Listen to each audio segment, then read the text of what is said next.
Hello friend, कैसे हो आप सब। स्वागत है मेरे YouTube channel government job info में।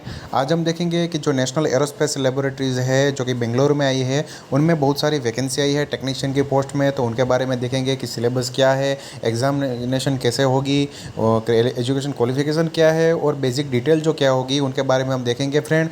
डेट ऑफ पब्लिकेशन की है 21/4/2021, लेकिन जो लास्ट डेट है 20 मई से पहले आप अप्लाई कर सकते हो फ्रेंड। तो इनके बारे में डिटेल में हम देखेंगे कि नेशनल एरोस्पेस लेबोरेटरी क्या है friend. National aerospace laboratory is a premiere research laboratory under the central council of scientific and industrial research. In addition to many research development and technology program in aerospace, National Aerospace Laboratory is actively involved in supporting the National Aerospace Program of ADA, DRDO, ISRO, HAL, Hindustan Aeronautics Limited, and IF, Indian Air Force.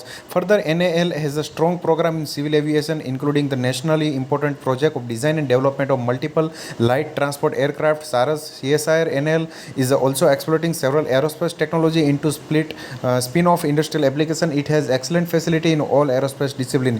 तो friend, आपको एक बड़े organisation में काम करने के लिए जो मिलेगा फ्रेंड, नेशनल एरोस्पेस लेबोरेटरीज, जो इंडिया की बहुत बड़ी जो रिसर्च प्रीमियम लेबोरेटरी है, जो कि एविएशन और जो हमारा जो एरोस्पेस का डेवलपमेंट प्रोग्राम है उनके लिए काम कर रहा है। तो फ्रेंड, उनमें टेक्नीशियन की पोस्ट के लिए बहुत सारी वैकेंसी निकली है फ्रेंड। हम डिटेल में देखते हैं फ्रेंड। आपको ये डिटेल में पूरा एजुकेशन क्वालिफिकेशन वो NAL की जो NAL.RES.in की वेबसाइट है उनमें आपको सब कुछ मिलेगा। लेकिन यहाँ पे हम डिटेल में देखेंगे, आपको समझ में आए ऐसे। तो फ्रेंड, यहाँ पे जो online application include uploading all the document including payment of application fee whenever applicable and uploading the copies of certificate, education qualification, testimonial and caste certificate. To apply must fill in our specially designed online application form available on the website www.nal.res.in। तो friend, ये website है officially, उनमें आपको जाके जो उसका standard format में उनमें ही आपको अप्लाई फॉर्म करना पड़ेगा फ्रेंड। यहाँ पे जब आप ऑनलाइन एप्लीकेशन फॉर्म करेंगे तो फ्रेंड आपको केयरफुली करना पड़ेगा, क्योंकि यदि आपने कुछ गलत चीज़ डाल दी है फ्रेंड तो आपका एप्लीकेशन रिजेक्ट भी हो सकता है फ्रेंड। हम डिटेल में देखेंगे फ्रेंड कि टेक्नीशियन की पोस्ट है फ्रेंड, यहाँ पे 17 पोस्ट दी है फ्रेंड। एज लिमिट यहाँ पे रखी है 28 ईयर फ्रेंड। तो यहाँ पे देखा है फ्रेंड कि यहाँ पे लिखा है फ्रेंड कि कितनी रिजर्वेशन के लिए पोस्ट है फ्रेंड। SC के लिए 2 है, ST के लिए 2 है, OBC जो अदर बैकवर्ड क्लास है उनके लिए भी 2 है, एक्स सर्विसमैन के लिए भी 2 है, स्पोर्ट्स कोटा के लिए भी 2 वैकेंसी रिजर्व रखी है फ्रेंड। EWS2 के लिए 2, अनरिजर्व के लिए 2 वैकेंसी यहाँ पे रिजर्व रखी है फ्रेंड। पब्लिक विद डिसेबिलिटी है उनके लिए 3 जगह यहाँ पे है रिजर्वेशन। तो फ्रेंड, आपको ये जगह के लिए पता होना चाहिए फ्रेंड। यहाँ पे आपका पे स्केल भी लिखा है फ्रेंड कि 19,000 से ज़्यादा आपकी सैलरी मिलेगी लेवल 2 में, और अराउंड आपको जो टोटली सैलरी आपका इन हैंड आपको 31,000 से ज़्यादा अप्रोक्सीमेटली सैलरी मिलने वाली है। उनमें इंक्लूडिंग DNS अलाउंस है, HRA है और ट्रांसपोर्ट अलाउंस भी आपको मिला जाएगा फ्रेंड। यहाँ पे हम डिटेल में जानेंगे कि फिटर के लिए ये पोस्ट है फ्रेंड। टोटल 6 वैकेंसी है फिटर की। यहाँ पे रिजर्वेशन के हिसाब से यहाँ पे अलग अलग दी है फ्रेंड। उनके लिए आपका एजुकेशन क्वालिफिकेशन क्या मांगा है कि SSC आपने पास की होनी चाहिए, 10th स्टैंडर्ड SSC या 10th standard pass with science subject with 55% mark plus ITI certificate in fitter और national state certificate in fitter trade और 2 year full time experience as apprentice trainee from recognised institution in fitter trade. तो friend, आपने यदि आपके पास ITI का certificate है, 2 साल का अप्रेंटिस का सर्टिफिकेट है, या तो फिर NCVT में आपने 2 साल का ITI जो फिटर ट्रेड का आपने कोर्स किया हुआ है, तो आप अप्लाई कर सकते हैं फ्रेंड। लेकिन आपको 10th में 55% से ज़्यादा साइंस सब्जेक्ट के साथ आपका रिजल्ट होना चाहिए फ्रेंड, तो ही आप अप्लाई कर सकेंगे फ्रेंड। यहाँ पे पर्सन विद डिसेबिलिटी है उनके लिए भी यहाँ पे डिटेल में दी है फ्रेंड। आप देख सकते हैं कि उनमें कौन सा किसका समावेश हो रहा है फ्रेंड। यहाँ पे दूसरी जो पोस्ट है फ्रेंड वो टर्नर की पोस्ट है, उनका पोस्ट कोड भी यहाँ पे दिया है। उनमें सिर्फ एक ही जो SC के लिए जो रिजर्व पोस्ट है फ्रेंड, तो SC वाले जो है वही उनमें अप्लाई कर सकते हैं फ्रेंड। यहाँ पे हम डिटेल में देखेंगे कि क्वालिफिकेशन क्या है फ्रेंड। तो इनमें भी कॉमन है कि 10th पास आपने किया है, और आपके पास यदि ITI का टर्नर का सर्टिफिकेट है, और या तो फिर आपके पास 2 ईयर का अप्रेंटिस ट्रेनी का सर्टिफिकेट जो रिकॉग्नाइज जो इंस्टीट्यूशन से किया हुआ है आपने टर्नर ट्रेड का, तो आप अप्लाई कर सकते हैं फ्रेंड। यहाँ पे मशीनिस्ट की पोस्ट है फ्रेंड। तो वहाँ पे यहाँ मशीनिस्ट में 3 पोस्ट दी है फ्रेंड। एक SC के लिए रिजर्व है, एक OBC के लिए और एक अनरिजर्व की पोस्ट है फ्रेंड। तो जिसको भी ये लागू हो सकता है, तो उनके लिए ये जो भी कैंडिडेट है वो अप्लाई कर सकता है। उनकी क्वालिफिकेशन यहाँ पे डिटेल में लिखा है फ्रेंड कि मशीनिस्ट का जो ट्रेड है उनमें आपने कोर्स किया हुआ है, तो आप अप्लाई कर सकते हो फ्रेंड। यहाँ पे इलेक्ट्रिशियन की बात की है फ्रेंड, तो इलेक्ट्रिशियन में ओनली वन पर पोस्ट है फ्रेंड, वो भी स्पोर्ट्स पर्सन के लिए है। तो जो स्पोर्ट्स पर्सन है फ्रेंड, तो यहाँ पे पोस्ट को जो स्पोर्ट्स में जो यहाँ पे डिटेल दी है फ्रेंड कि स्पोर्ट्स कोटा में कौन कौन आएगा, तो जो यूनिवर्सिटी लेवल का है फ्रेंड, या तो फिर नेशनल लेवल का जो कैंडिडेट है वो नेशनल लेवल के जो टूर्नामेंट होते हैं उनमें भाग लिया है और उन्हें वहाँ से सर्टिफिकेट या वो मिला है फ्रेंड, वहाँ पे रैंक आया है, तो ही वो अप्लाई कर सकता है। इनके बारे में यहाँ पूरा डिटेल में लिखा हुआ है फ्रेंड, या तो फिर आप रूल्स में भी जाके आप देख सकते हो फ्रेंड। यदि आपके पास ये सर्टिफिकेट ये सब नहीं है फ्रेंड, तो आप ये स्पोर्ट्स कोटा में आप अप्लाई नहीं कर सकते हैं फ्रेंड। यहाँ पे तो 5वीं पोस्ट है फ्रेंड, एक है इलेक्ट्रॉनिक मैकेनिक की पोस्ट है, वो सिर्फ और सिर्फ एक्स सर्विसमैन के लिए रिजर्व है फ्रेंड। तो एक्स सर्विसमैन के लिए भी जो रूल्स होता है फ्रेंड, 15 साल का जो एक्सपीरियंस वो जो डिफेंस में उसने सर्विस दिया है फ्रेंड, तो ही वो अप्लाई कर सकता है फ्रेंड। तो बाद में हम देखते हैं फ्रेंड कि ड्राफ्टमैन जो मैकेनिक की पोस्ट है फ्रेंड, 2 पोस्ट है, वो जो public with person with disability के लिए है फ्रेंड। तो ये यदि आपके पास पर्सन विद डिसेबिलिटी का जो 40% से 74% तक का आपके पास सर्टिफिकेट है फ्रेंड, तो ही आप अप्लाई कर सकते हो फ्रेंड। फिर ये पेंटर की पोस्ट है फ्रेंड, ऑन रिजर्व की पोस्ट है, कोई भी जनरल कैंडिडेट यहाँ पे अप्लाई कर सकता है। यदि उनके पास ये जो कोर्स किया हुआ है पेंटर का ट्रेड का जो कोर्स किया है, तो अप्लाई कर सकता है फ्रेंड। ये जो पोस्ट कोड है T108 का जो इलेक्ट्रोप्लेटिंग या तो इलेक्ट्रोप्लेटर का जो पोस्ट है फ्रेंड, वो सिर्फ और सिर्फ जो इकोनॉमिकली वीकर सेक्शन है उनके लिए रिजर्व है फ्रेंड। तो यहाँ पे क्वालिफिकेशन भी लिया है फ्रेंड कि यहाँ पे दूसरा डिजरेबल भी दिया है कुछ कि relevant experience in the field of electroplating from electroplating shop और and 1 year full time apprentice studying at the institute in the relevant trade. तो यदि आपके पास इलेक्ट्रोप्लेटिंग की काम करने का शॉप में आपको काम करने का एक्सपीरियंस है फ्रेंड, तो आपके लिए ये डिजायरेबल रहेगा और आपको पसंदगी में अग्रिमता दे जाएगी फ्रेंड। यहाँ पे आगे की पोस्ट है फ्रेंड, ये सीट मेटल वर्कर का। तो सीट मेटल का यदि कोर्स किया है और आपके सीट मेटल ने कंपोनेंट का जो कुछ काम किया है फ्रेंड, तो आप इनमें आपको ज़्यादा डिजायरेबल रहेगा फ्रेंड। ये हमको बेनिफिट फ्रेंड क्या मिलने वाला है, बहुत अच्छा बेनिफिट मिलने वाला है friend. Council of scientific industrial research वाले हैं, वो बहुत ज़्यादा से ज़्यादा अच्छा पर्स दे रहे हैं फ्रेंड। यहाँ पे आपको 31,000 से ज़्यादा सैलरी मिलने वाली है, लेकिन उनके साथ जो उनमें इंक्लूडेड है फ्रेंड डीएनएस अलाउंस है, टीएडीए है फ्रेंड। और यदि आपको एचआरए नहीं लेना है फ्रेंड, और यदि वहाँ पे अवेलेबिलिटी है फ्रेंड एकोमोडेशन की, तो आपको सीएसआर के अलॉटमेंट के हिसाब से आपको वहाँ पे एचआरए भी एकोमोडेशन भी मिल सकता है। और यदि नहीं है तो फिर आपको एचआरए मिलेगा फ्रेंड। उनके अलावा आपको यहाँ पे बेनिफिट रहेगा मेडिकल एक्सपेंसेस से, एलटीसी जो लीव ट्रैवल कंसेशन है, कंप्यूटर एडवांस है और हाउस बिल्डिंग एडवांस आपको मिलेगा फ्रेंड। यहाँ पे आपको कैरियर एडवांसमेंट स्कीम का भी फायदा मिलेगा। और जो न्यू पेंशन स्कीम है फ्रेंड, एनपीएस 2004 है फ्रेंड, तो उनका भी आपको बेनिफिट मिलेगा फ्रेंड।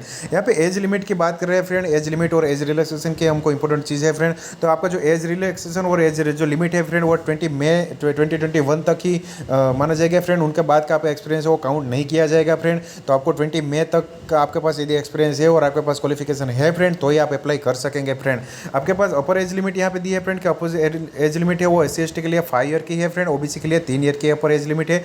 पीडब्ल्यूडी जो पर्सन विथ डिसेबिलिटी है उनके लिए 10 ईयर का जो अपर एज लिमिट है फ्रेंड, तो वो यहाँ पे दिया है friend. Upper age limit for 5 year to for the regular employ working in CSR laboratories under government department autonomous bodies और पब्लिक सेक्टर अंडरटेकिंग। तो यदि ये जो आप CSR में ये काम कर रहे हैं फ्रेंड, तो आपको अपर लिमिट में 5 ईयर का रिलैक्सेशन दिया जाएगा फ्रेंड।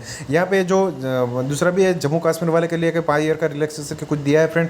तो 5 year applicable for person who had ordinarily been domicile in the Jammu Kashmir state of JK during the period of 1980 to 1989। उनके ड्यूरिंग आपका वहाँ पे आपको वहाँ का रहने वाला है फ्रेंड, डोमिसाइल है आपके पास सर्टिफिकेट, तो आपको ये रिलैक्सेशन का लाभ मिल सकता है फ्रेंड।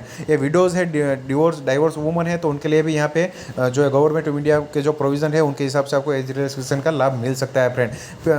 फिजिकली जो हैंडीकैप पर्सन है PH के लिए, तो उनके लिए भी हमें एज रिलैक्सेशन में 10 ईयर का आपको रिलैक्सेशन मिल सकता है फ्रेंड। तो आप यहाँ पे देख सकते हैं फ्रेंड, और ये पूरा रीड करके आपको फॉर्म फिलअप करना है फ्रेंड। यहाँ पे कुछ जनरल कंडीशन दी है फ्रेंड कि क्या क्या है। Only Indian national need to apply, तो फ्रेंड जो इंडियन नेशनल है फ्रेंड वही अप्लाई कर सकते हैं। यहाँ पे आप देख सकते हैं फ्रेंड कि जो इंडियन नेशनल जो है फ्रेंड, तो वही अप्लाई कर सकते हैं friend. Appointment will be CSIR national aerospace laboratory Bengaluru under the council of scientific and industrial research which is an autonomous body. However the applicant या तो फिर अपॉइंटेड है are reliable to posted anywhere in the labs institute CSIR situated anywhere in India as and where required at the description of the appointment authority. तो friend आपको पूरा India में कहीं पे भी आपको जॉब सर्विस सर्व करने के लिए आपको प्रिपेयर रहना पड़ेगा, क्योंकि ये उनके लेबोरेटरीज जहाँ जहाँ पे है वहाँ पर आपको पोस्टिंग मिल सकता है फ्रेंड।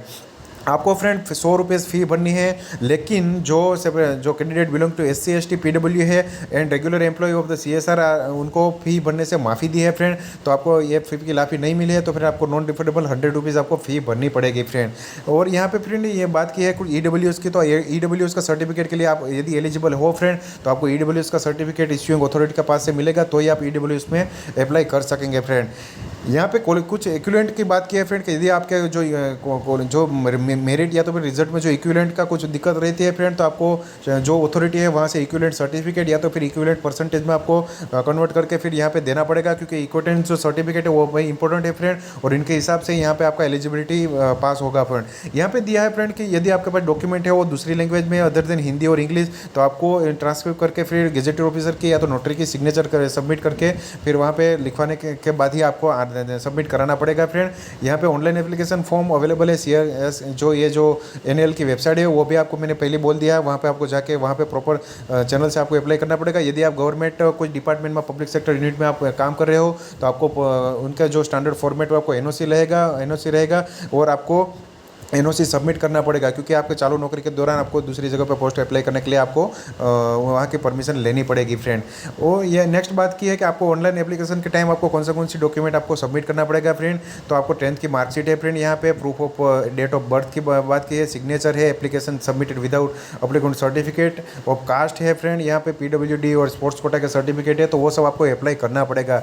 ये सब आपको पहले लिख के और पहले ध्यान रख के आपको अप्लाई करना पड़ेगा फ्रेंड। यहाँ पे जो पूरा सिलेक्शन होने वाला है फ्रेंड वो पूरा रिटर्न टेस्ट के हिसाब से होगा, लेकिन उनसे पहले वहाँ पे क्वालिफाई करेंगे फ्रेंड। एलिजिबल कैंडिडेट को यहाँ पे क्वालिफाई टेस्ट होगा फ्रेंड, वो कैसे क्वालिफाई करेगा या तो फिर एलिजिबल कैसे करेगा वो स्क्रीनिंग कमेटी नक्की करेगी फ्रेंड। यदि कैंडिडेट ज़्यादा हो गए फ्रेंड तो यहाँ पे लिखा हुआ है कि यहाँ पे according to holding the trade test वहाँ पे लेंगे, और ये दूसरा है any other methodology as prescribe by CSR from the time to time limit. तो फ्रेंड यहाँ पे जो डिसाइड करेंगे CSR वाले कि यदि ज़्यादा कैंडिडेट हो गए तो उनकी ट्रेड टेस्ट ली जाएगी और उनके बाद में उनकी रिटर्न टेस्ट ले जाएगी फ्रेंड। यहाँ पे लिखा है फ्रेंड कि जो आउटस्टेशन कैंडिडेट है उनके रिटर्न एग्जाम देने के लिए उनको ट्रैवल अलाउंस भी दिया जाएगा फ्रेंड, आने जाने का फ्रेंड। तो यहाँ पे दिया है डिटेल में, वो आप एक बार रीड कर लीजिए फ्रेंड।